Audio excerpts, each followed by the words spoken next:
The Big Red Couch, a podcast about making role-playing games. A group of GMs and players draw ideas from the mystery box and bring their game pitches to you. Greetings, listener, and welcome to the Big Red Couch. Today on the couch we have, in Aylesbury, where's that? Craig. And back in Auckland, it's me, Ben. We're recording in, our usual domiciles in that twilight gap between Christmas and New Year's, and it's a struggle. How are you doing, man? Okay. It snowed today. Ooh, fancy. Yes, it wasn't specifically snowing anywhere where I was. I could just see the evidence of it having happened, and also the train station was so cold I could see my breath in the air while waiting for the train. Granted, it's a pretty big train station, so it's only nominally indoors, in that there is a roof, but the roof is a very long way away, and there's nothing actually stopping the cold from getting inside.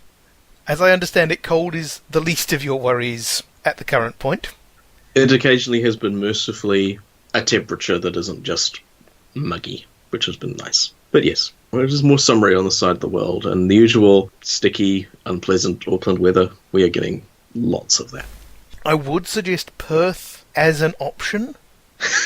It's an option. It involves travel, which I know you're morally opposed to. Of the 2 summers I spent there, only one of them was hot and incredibly dry. The other one was a little bit cooler and so muggy that you couldn't sweat anymore. So it's really a bit of a crapshoot. It's no longer possible for you to put any more moisture into the atmosphere to cool down, either because you're dehydrated or you're relatively dehydrated to the weather. Anywho, we've already covered some of our favourite topics, which include the weather and my being a terrible shut-in. So I think we should probably engage the audience and tell them about what wonderful things we've talked to about today. On this, the 101st episode of the Big Red Couch, we've got a little bit of an unusual topic for everyone. This one comes to us from the Big Red Couch thread on the Fear the Boot forums. There'll be miscellaneous links in the show notes, but in this case, it's a joint effort by Taz and Kedamono, and is an example of the quick no time to explain image meme. In this case, somebody in military fatigues with some species of military weapon and a horse's head sitting behind the wheel of a bus telling you to get in. That was the prompt. Okay. In all seriousness, listener, this is probably one of those ones where you should actually just go and visit the website and look at the image. I have no idea how much we're going to be referencing it, but it couldn't hurt. Like I said, this is the doldrums in between. Did you come up with something for this, or should I go first to buy you some time? No, I have a completely unstructured kind of rambling nonsense idea, but it is definitely an idea. Those are the best kind. They generally are. Happy to lead off, if you like. All right, go for it. To expand on the story of the shenanigans in the forum thread, Craig countered with a shot from the excellent Doomtree video for the song Grey Duck, where the members of the Minneapolis rap collective known as Doomtree are in a van wearing duck masks, naturally, in the same vein as the classic internet person with a horse, the rubber horse mask on, which naturally intrigued folk, and kind of where I felt I was going with that, and the idea that some movies, and a lot of TV shows, because they have less time, start in media res, or res, I think it's properly pronounced res, with... I can ask someone? We covered all the bases. Mm. If it's actually in media reg, and is named after a guy called Reg from ancient Rome, I'm naturally embarrassed. My face is red. I would have expected by this point either Kev or Greg would have called us on it. Indeed. It seems unlikely that with the people we know, somebody wouldn't have. I've heard both used, and I'm using both because some folks get words from pages from written text, and some folks get them from like real learning institutes, and titter and scoff when us pseudo-intellectuals, because that is what I've always aspired to be. I don't want to be a regular intellectual. That is just too much work. Pseudo-intellectualism is my level. So it's a fairly common way to introduce the team in the midst of doing their thing. So you can set up the action, you can set up the nature of the program, what sort of thing you would expect. So it's really front-loaded. Basically, give all the information you can and hook people who are going to be hooked by this particular thing immediately. I've got to say, even though they messed with it fairly severely, the first presented episode of Firefly, I can see when they played them out of order and played the train job first, I can see kind of why.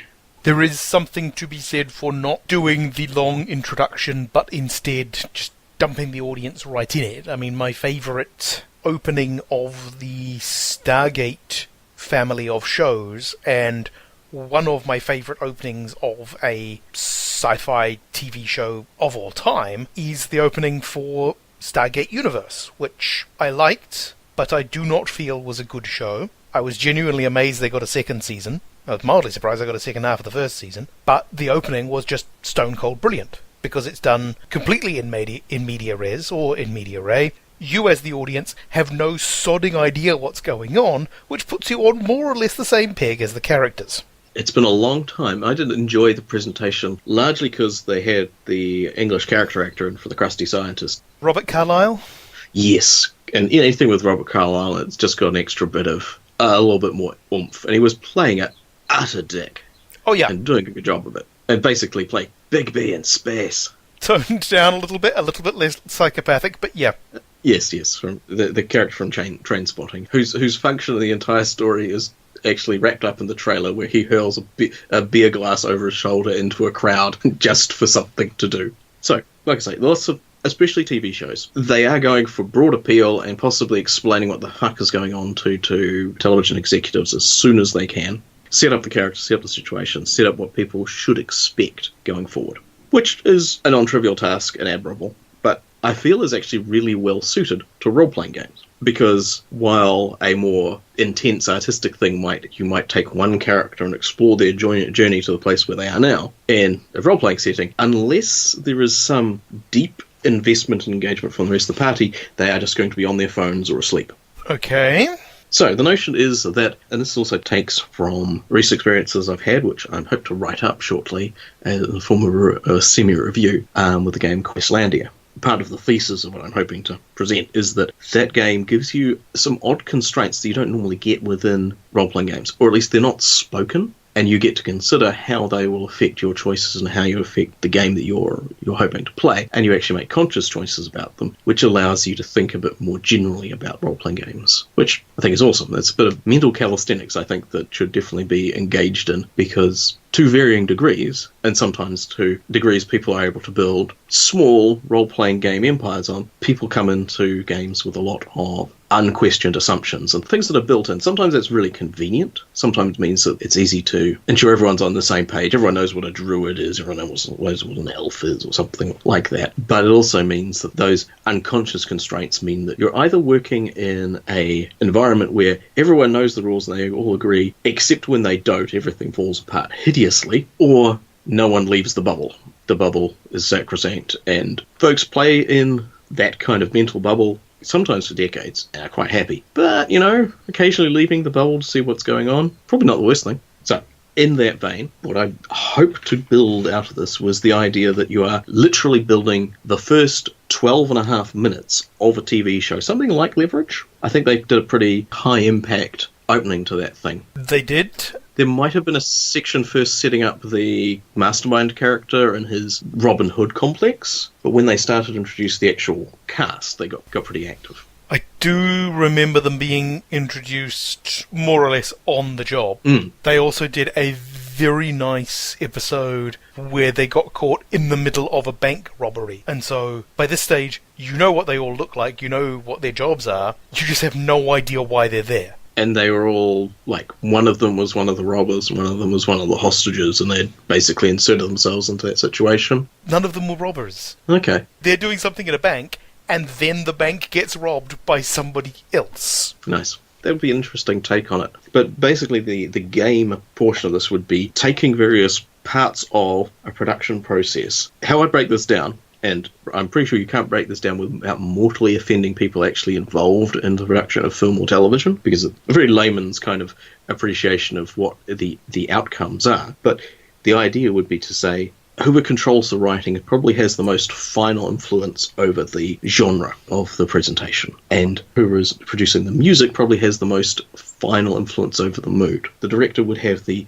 final influence over the dialogue. Though the dialogue is written by the writer, the idea is that how that is presented and how it's delivered is the people completing the stunts and the effects sort of influence the how the action takes place. The actual process involves somebody writing all these things down initially, and then it going through several different workflows of being chopped up and interpreted by actors and edited in certain ways. So it's way more complicated than that. The idea would be to break it down into various roles and have the party come up with a setting, characters, the event that they're currently in, and decide how they want to present it, whether they want the team to be experienced or entirely out of their depth, whether they want the characters to be old chums, or have just been all thrown to this and don't know who one another are. And I'm trying to come up with an idea of allowing everyone to take part and making some sort of currency-based sort of economics about this so people can influence things without it getting carried away and somebody going, "It's cyberpunk!"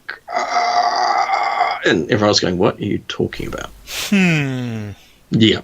Okay, so you were almost looking at some sort of bidding mechanic for, okay, is this more important or that? Where do we go? The reason I had that evil laugh is that in my desk drawer at work, I have a few packs of Scrum poker cards, which, to my understanding, with the whole Scrum sprint agile methodology thing, are basically a way that the different people involved in a thing can assign what they think the value of a particular, in a workplace context, task or piece of code or whatever is, how important it is. It seems like you could rework that pretty easily for the, okay, so you want this to be a bunch of old hands who've known each other for ages. They're a bunch of old hands, but they don't know each other for ages, and we've got a bunch of rank newbies who have been hanging around for ages.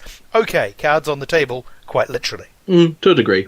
And I think it would be something that encourages people to...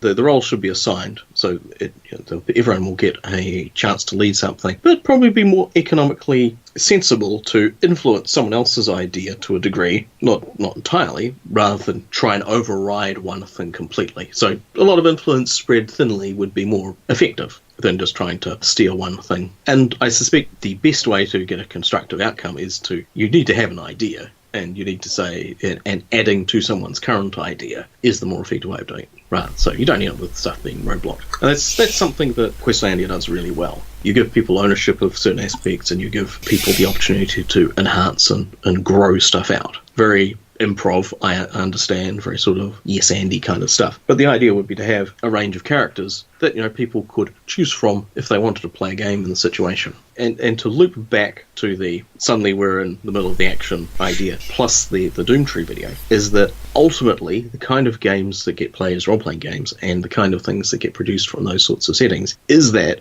at the end of it, you should have a set of badasses walking away from an explosion in the classic power walk. These actors are thinking really hard about the paycheck they're going to get if they pull this off expressions. And that is your game. Okay, so, I mean, what you've got here is more or less a game for defining a game. Yep. I suppose the big question is, do you think I want to play the game? If you feel like it. Okay. If this was Power Walk, the game of pilots, there would be no stricture, there would be no compulsion to do that unless you felt that it was going to be a good thing. And maybe it's like, this is basically the A-Team in drag, literally or figuratively. But the A-Team in drag would be kind of incredible. Yeah. Priscilla, Queen of the Desert, with cigars and machine guns? Come on. I have always imagined Priscilla, Queen of the Desert as being more Mad Maxy, but that's just me. Fair enough. That's the Outback, you mean? It is more or less the Outback bit, yeah. I'm not going to lie. That said, George Pippard with machine gun and cigar in giant shoe on top of bus. Yeah, okay, I'm on board now. I got it. I don't think we're equipped to make Fab Max, but I think we would definitely support anyone who felt they were. See, now because you've called it Fab Max, I'm also mashing it up with Thunderbirds and the whole FAB thing. So this is just getting weird, because now it's like this super marionation A-Team in drag in a high-stakes combat version of Priscilla, Queen of the Desert. And I'm not really sure where you go with that. To the bank, I suspect. No, that's fair. And so, yes, the idea of a metagame about assembling the team while you assemble the team. And, it could be retooled for a campaign, or it could just be an evening's fun. Yeah, it's literally, the outcome is literally that shot of the characters in a line or chevron formation, shot from a low angle with something blowing up in the background in whatever scenario they're in, even if it is like a Clueless style shopping spree or something. I get it. Yeah, I mean, you've got sort of falling. Yes, it's either going to be a once upon a time Baron Munchausen miscellaneous storytelling game sort of thing, which is fun for an evening, or it's going to be a, hey, we did that was fun for an evening, actually I'd kind of like to pick this up and run with it kind of thing. I get it. Interesting. Yeah, part of the inspiration for that is the disturbingly prolific McElroy brothers have a YouTube show they do with Polygon called Monster Factory. And what they do is they create a character in a video game using the character generation system. And generally they try and find all of the sliders that if you whack them to extremes at either end and warp the figure as much as possible, come out with something unique and amazing and what they consider to be a good boy. The actual taxonomy of boy, as they're using it in this context, is now being studied by people as a new form of expression. It generally means sort of wholesome, enthusiastic, and ready to have fun, but it might be more complicated than that. YouTube is weird. It is deeply weird, and you only ever see the stuff that kind of links to the stuff that you see. Apparently, if you look at it without a login, it's Dutch people talking about biscuits and people making slime. Huh. Yeah. Admittedly, I do see completely different things based on whether I'm looking at YouTube on my YouTube account, on my I have made this stupid video account, or on the alternate one that I use for work purposes. Yes, the bubbles are real. The work one gets weird because it's basically this bizarre mix-up of chill step and technical conference videos. Dude, you need to make a third account where you mix chill step with conference videos. Maybe a little bit of light editing and some background special effects of maps fading and zooming in and out. I mean, some of the developer conference stuff is going to be some Python. Fades in and then fades out again. Here's an object model diagram dancing across the screen. This is a terrible idea. Yeah, I preserve the original content, but just kind of blend it in with these vaguely relevant image and the coolest, chillest music you can find. Just try and select something that's got same tempo as the speaker in question, and then just completely zone out and listen to the guy talking about the technical ramifications of using this sort of variable in this sort of setting. So something running at about 20 beats per minute. That could kill. So partially, yes, the McElroy brothers, there may be more McElroys than I'm aware of, because they make about 1 million podcasts. They have like a weekly schedule, which is disturbing, plus a whole lot of other Let's Play style stuff on YouTube and so forth. Their semi-collaborative, semi-combative style of building a character, though the character is more of an aesthetic choice, it kind of influenced that idea. Plus, with Questlandia, I got some folks who have been role-playing for a while. A lot of them have been out of role-playing for a while, and they really enjoyed this kind of workout, this exercise of thing. Down to the point, the Questlandia, you choose the syllables that you use for the names. That was the one sticking point. Someone was very confused that they couldn't create a character, an NPC called Steve, because we had not had the st and eve syllables created in the world. I really wanted to have someone called Steve. That might be something that happens in every game, though. It's an odd hill to die on. It is, really. Yeah. Some people take those things very seriously. Apparently Steve is one of them. I mean, if they're the person who always plays a drunken cleric named Steve in every game, regardless of setting, then, maybe that is interesting. Yeah, so it's basically evening imaginative party game workout that maybe spawns a game and maybe doesn't. And I think that would be part of the, again, kind of more an apocalypse worldy play to find out. Not, I'm going to come in with a super fixed idea, I'm going to jam it down everyone's throat. Yeah. Because that is you screwing up immediately. But if you say, oh, yeah, we should make them, okay, it's World War II and they're the French Resistance, but no, it's cyber Nazis, let's do that. And so he was crashed to Earth and raised by some friendly farming dolphins. Wait, what?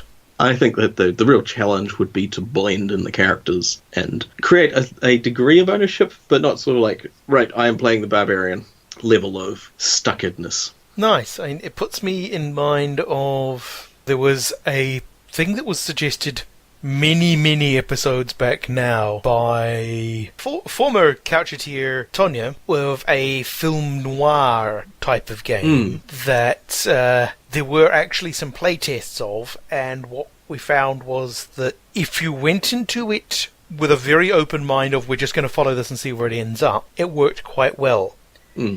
If you were the sort of person who has trouble doing that and basically wants, when you do your bit, to have the rest of the story laid out in your mind, it went really, really badly. Yep, and that's understandable. That's where you would actually want... One of the things that Questlandia manages to do is disarm some of those fixed ideas by giving people things to be owners of and putting some of the creative choices, like what sort of characters go into the story, and creating them communally before assigning them to people. I think part of the trick for making Power Walk the pilot would be to deprogram people slightly. So there will be some neuro-linguistic, some sort of ritual to kind of shed that I are barbarian, I do this part of the brain until it can be more usefully applied. That, I think, would be the trick. I'm not going to lie, it is making me think of the movie Pontypool. Haven't seen that yet. It sounds creepy as hell. Oh, yeah. Also, I do not understand the ending. Like, at all. Like at all. Okay. Like, at all. Like, not even. The name that you were calling this has gone right out of my head, but it's a good one. Power Walk the pilot, or the piloting, if we're going to colon the it. No, we are not. Yeah. And the idea is just basically to get that one screenshot with the flames in the background and your team advancing to the next adventure. I mean, they did actually do that power walk shot in the pilot of Leverage. They just did it from above, and everybody power walked in different directions. That is a statement. Bold, and very specifically about that story. But yeah, that's valid. I mean, they power walked in different directions, then came back from recollection.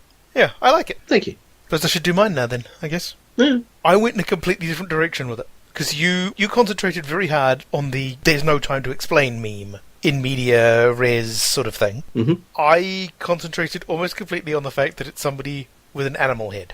Because I am nothing if not predictable and obvious. Charmingly literal? Let's go with that. Charmingly literal. You can't tell, but I'm doing the finger guns thing. Instead of charmingly literal. Yes, obnoxiously charming. It does not work over radio at all. I mean, I'm just doing this. It is not coming through. I'm looking at the... Nah, your voice was kind of smarmy. It worked. Okay, oh, excellent. All right, as long as the smarm came through, that's the main thing. All right, so we had... Because of the fact that I had messed up when adding the images to the Trello card representation of this card, I actually started out building the idea using the wrong image, and then found it worked okay once I figured out what the right one was. Because the image that I was seeing was this shot I had posted from the aforementioned Doomtree Grey Duck video of a bunch of people wearing duck masks in a van. The shot sort of taken in through the windscreen. And it was only later that I found the guy wearing the horse mask, driving a bus, wearing military fatigues, and clutching a military weapon. And so I was kind of going in that direction.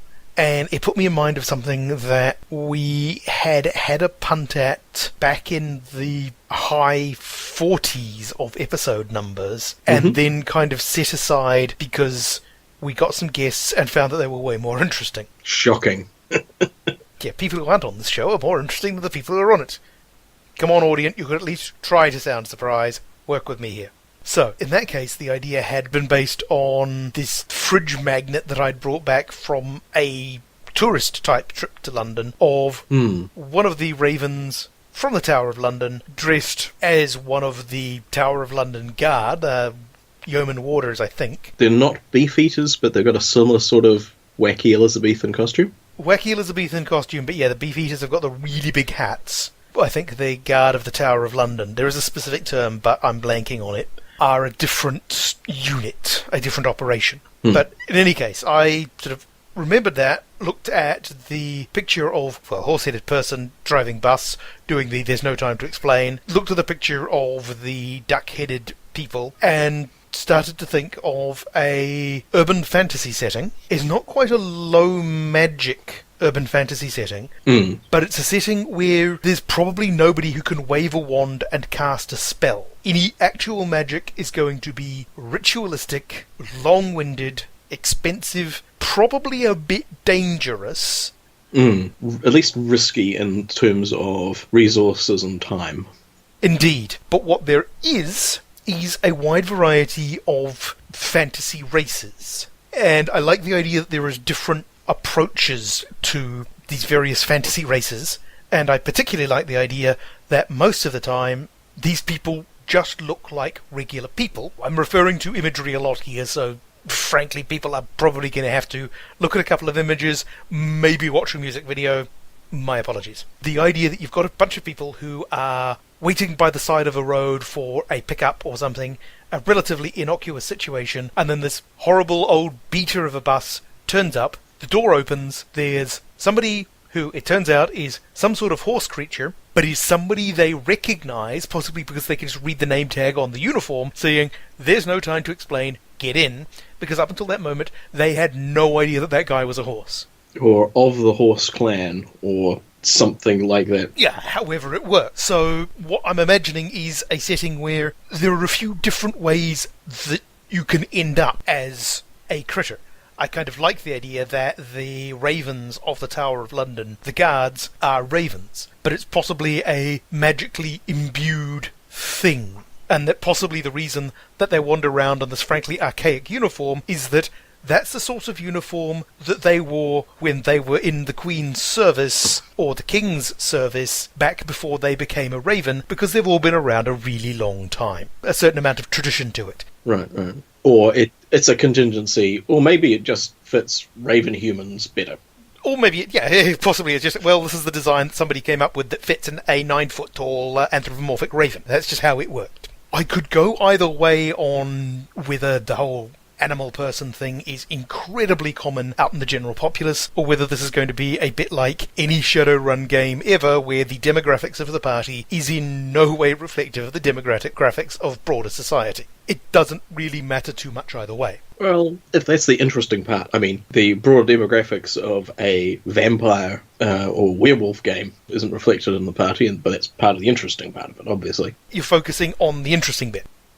Or basically where the edges touch, which could really be an interesting thing. When you've got a moment to pause for breath, I have 3 pop culture things that come up recently that may distort the idea, but let's do your thing first. Okay, in that case I will throw out basically what I have as far as the idea. This next bit constitutes a spoiler for a music video, which may in fact be the first time I've ever said that. Mm-hmm.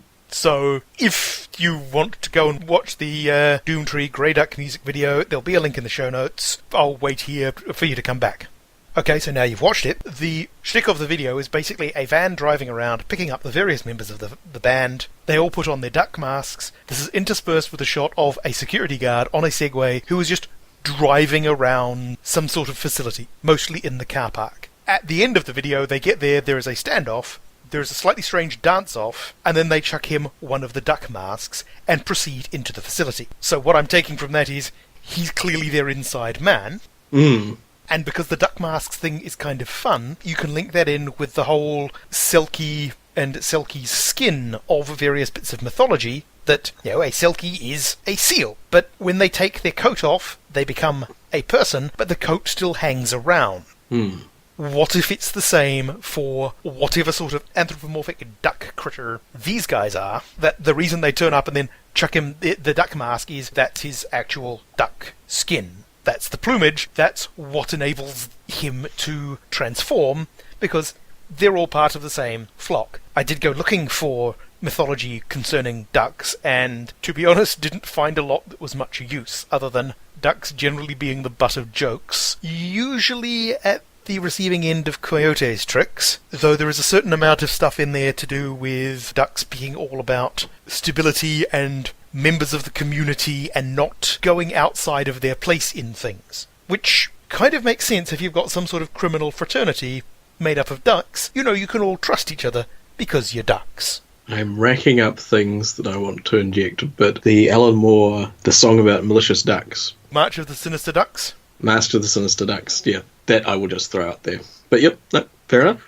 As far as the setting goes, I'm having a hard time thinking of it as anything other than a slightly shades of greyer version of every Guy Ritchie crime movie ever, layer cake, and various bits of the cyberpunk vibe without the actual cyber bit. So the idea of this community of potentially a bit dodgy characters, not necessarily criminals, not necessarily involved in anything crime related, and not probably the bad guys, but a certain flexibility vis-a-vis what side of the law people are on. Right. They're not the establishment, and they're outsiders to a degree that means that they can't do things that make sense. It's not a bad place to run an adventure sort of thing from. I rather like the idea of some circumstance with, if you could set it up as a GM, the players talking to somebody, setting up an activity. Perhaps this is done as a sort of a for the greater good kind of situation, and then there's a fluttering noise and they realise that somebody that they've been talking to is a raven, who then proceeds to not shop them because they're actually doing the right thing.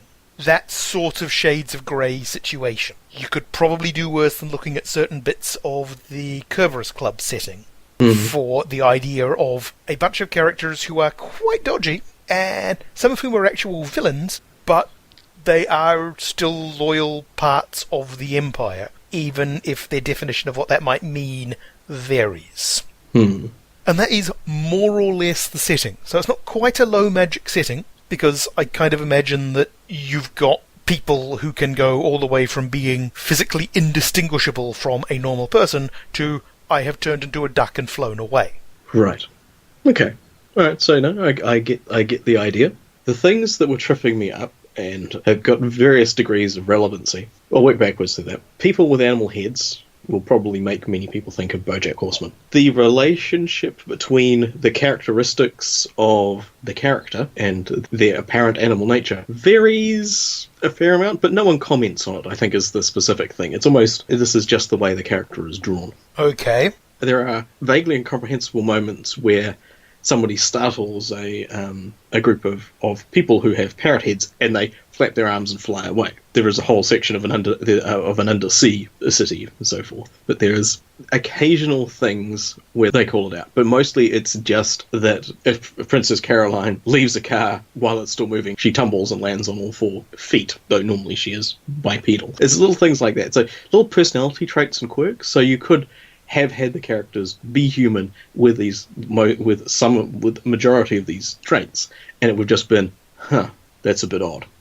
But they're kind of drawing attention to it by literally making these characters think. The other thing, which is mostly irrelevant, except I'm looking at a bookshelf right now, is that also reminds me vaguely of Omaha the Cat Dancer, which is straight up porn, but very well written, but had the funny animal thing. People having the heads of animals and vaguely characteristics, but not really. And that was a vaguely underground comic from the early 80s kind of thing. The other side of it, where you state like the society has got this melange of different kind of peoples and personalities, is a bit shadowrunning. The downside of that is something like the very recently released Bright. Will Smith, orcs, elves and so forth, magic wands, and really, really clumsy, ham-fisted attempts to inject race and culture into a fantasy world, and apparently some of the worst dialogue ever written, and the writer has turned out to be one of those guys that 2017 has been unearthing at a rate of knots. Okay, so perfect storm of what the fuck.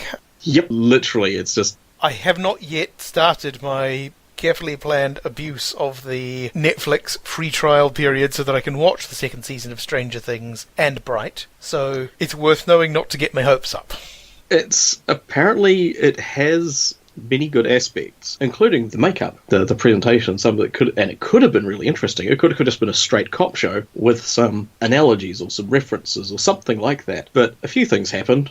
Max Landis turned out to be a hideous person, and apparently legendarily so, which is a shame because I really enjoyed the Dirk Gently series that got shut down. They managed not to credit the makeup department in the movie at all. Seeing that it's on Netflix, I think they can probably fix that. And yeah, the dialogue is just kind of, all of the people of colour are like gangsters from the 80s or 90s, kind of like they've not actually seen anyone outside of movies. No reference to the world, and just some terrible jokes about fairy lives matter and so forth. Okay, so basically go back and rewatch the Alien Nation TV series. That would be 100 times more nuanced on the dialogue front, apparently. It sounds like this was like you say, a perfect storm. The last thing people are aware of about films, and it is a film, even though it's a Netflix exclusive production. It has Will freaking Smith in it, and it's just this fireball. Okay, performing the ritual of cleansing and excluding those from our minds. So we are dealing with a society where people can either have or take on aspects from various animals, and these have greater meaning than just, I have a horse head. Maybe it's kind of a Chinese zodiac thing. Maybe it's something a bit weird like that, because the different Chinese zodiac houses are supposed to have different personalities and vaguely creepy, desynchronized best marriage sort of prospects, which is like 8 years out of sync. Depends on what you're going for as to what it's going to call up, whether these are like secret societies or cultural claves of some sort, or traditions, or even jobs. You become a tower guard and you take on the aspect of the Raven, this particular aspect of the Raven, to guard the tower. So, yeah. I think to a certain extent it would depend. And given that I'm working from two different images here, they almost suggest to me two different stories. The bunch of ducks in a van thing suggests to me your straight up crime caper sort of stories. If I was doing it as some level of campaign, I would probably go with the group, do something criminal, get in over their heads, because that's always a classic, and sort of do a fairly tightly scoped campaign that basically involves them stumbling onto something that is much bigger than them, and taking the steps to put it right, assisted or possibly at least not actively hindered by various people who maybe should be a little bit more on the law side, but are taking that whole greater good approach.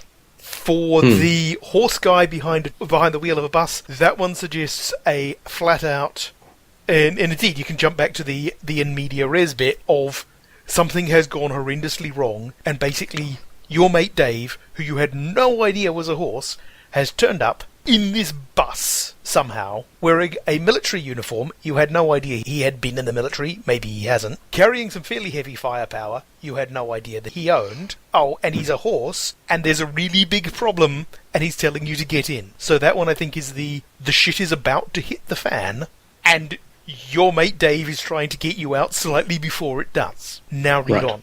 Those are sort of the two different directions I'd go from that. I can't 100% see a way of really merging the two together, unless you possibly do the, hey, our duck gang has done a job, this is really awesome, then our mate Dave turns up with a bus because, oh my god, do you have any idea who you just knocked off? Yeah, I think I've identified one of the ways that you approach the game, which is, about time, considering, by the way, is the game of the big red couch.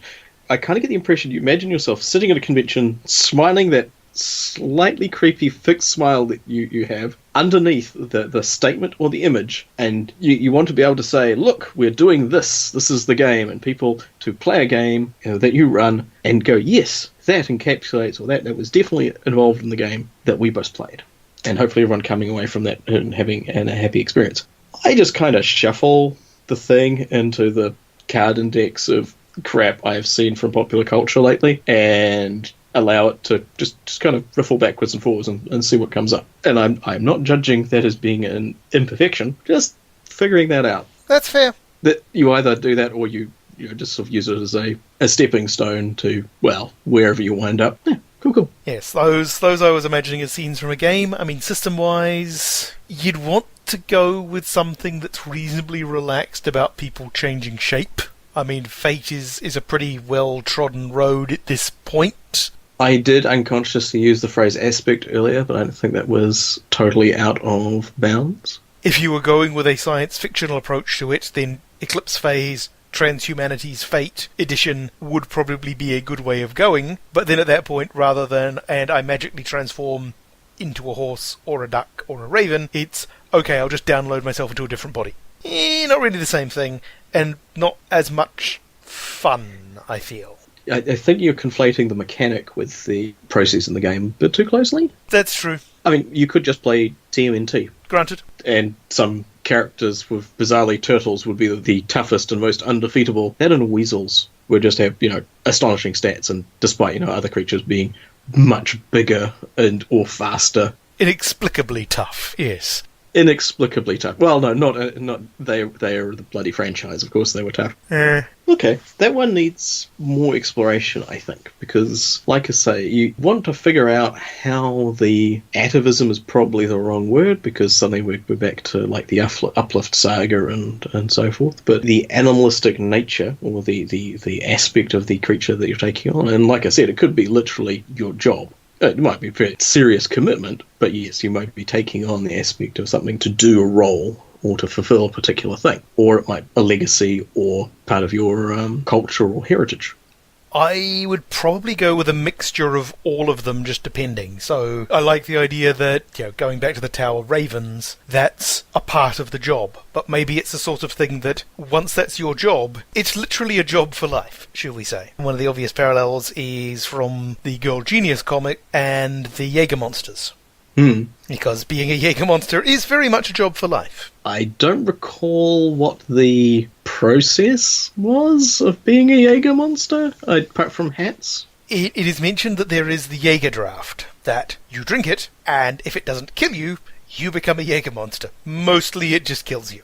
Right, okay, so they are supernatural to some degree. That kind of thing. In other cases, I like the idea that it's just handed down genetically. Rich tapestry of options, and it would kind of depend on the sort of story you wanted to tell in that setting, in much the same way that Shadowrun has that baseline of you are criminals doing crime things for pay. That is the sort of the core assumption, but you don't actually have to go with it. While what I am imagining is a somewhat shadowy world of supernatural critters in the modern day that wouldn't necessarily have to be the only place you go with it.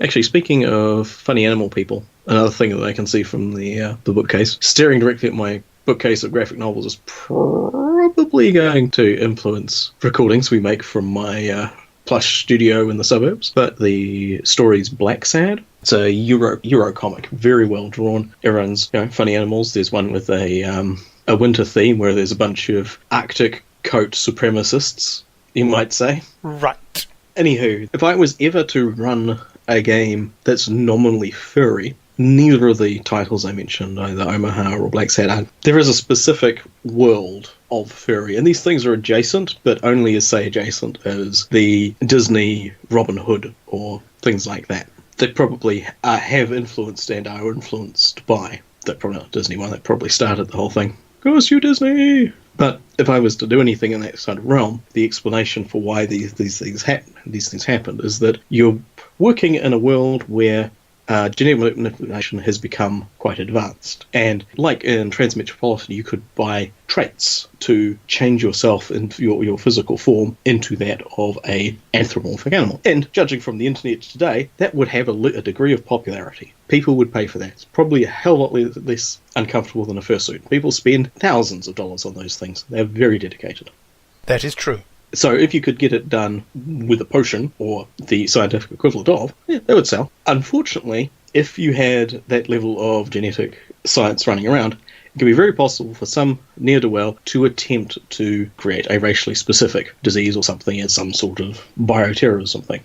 My notion is that the result of one of these being botched, just basically going crazy, but people discovered that the way to not be targeted by the disease in question was to take one of these traits and effectively change your species. Suddenly, everyone gets to go, well, apparently I'm going to have an animal head for the rest of the foreseeable future. What's available? And you'd end up with entire groups making very specific choices about, right, my nation has these creatures, and we can create this sort of this trait set and apply it to ourselves to survive this horrible plague. We will choose it for this reason. And some folks are just getting whatever they get. So you end up with a society with demarcations based on possibly what their forebears could afford in this genetic lottery in an attempt to evade the terrible plague, which, rather than going from targeting a specific subsection of humanity, wound up targeting humanity. And humanity dodged. Well, as many of them as they could, but I can see entire organizations or religions or national groups or something like that going, okay, we are the Mighty Buffalo. We're all going to be Buffalo. Plus, we happen to have a lot of Buffalo DNA on hand. Well, that worked out nicely. it's right here. And you'd wind up with a subset of people. I guess this could be a very bad fanfic prelude to Zootopia, or something like that. Or Zootropolis, because there seems to be 2 different titles for that film, which confuses the crap out of me sometimes. I think there could be 2 different titles, but there's also some people running the dark fanfic version, which is like Zoo Dystopia. See, it could have been worse. I thought you were going to go with Zoophilia. Well, that's kind of inescapable at this point. Okay, so moving on from that. Yeah, it was this generation's Lion King. If you don't know, don't ask any more questions. Chirp, chirp. No judgment, I'm just, some places, if you haven't noticed, you don't need to ask. Now I'm thinking of that awful comic. Oh. See, at this point I have no idea what you're on about, so I'm quite glad of this. Okay, so yeah, that would be a scenario where people get these traits, so that's part of not necessarily a hierarchy, but possibly a hierarchy in the society. So that's kind of the crazy idea that I've never put into action because I've not needed to. It does sound like a nuclear option to some degree. Well, I think we've kicked that idea to death reasonably solidly. Indeed, there was no time to explain. Hopefully no one was run over by the bus. And I am now just imagining there's no time to explain bus trip, various animal critters dropped into the plot of the TV show Jericho for some reason, which is just a weird notion. Right, I never watched that. I probably should. I heard good things about the season and a half that exists. Yeah, it's got some good stuff going on. It's got some good character development and some character depth. Cool. Alrighty, so from the depths of the inter-Christmas New Year doldrums, I guess we'll bid our faithful listeners farewell, and we will see everyone next time. Hope you had a good Christmas. Hope it was a happy one. Hope you have a fantastic New Year. Indeed. And we will catch you next time. Take care, everybody. Want to hear more of our shenanigans? Then go to hoarde.net and click on the button that looks like a couch. The Big Red Couch is released under Attribution, Non-Commercial, Share-alike 3.0 Unported from CreativeCommons.org. All music on the show comes from the album Universal Fluff Theory by Krakatoa. Visit them at krakatoa.com or follow the link from our page. See you next time!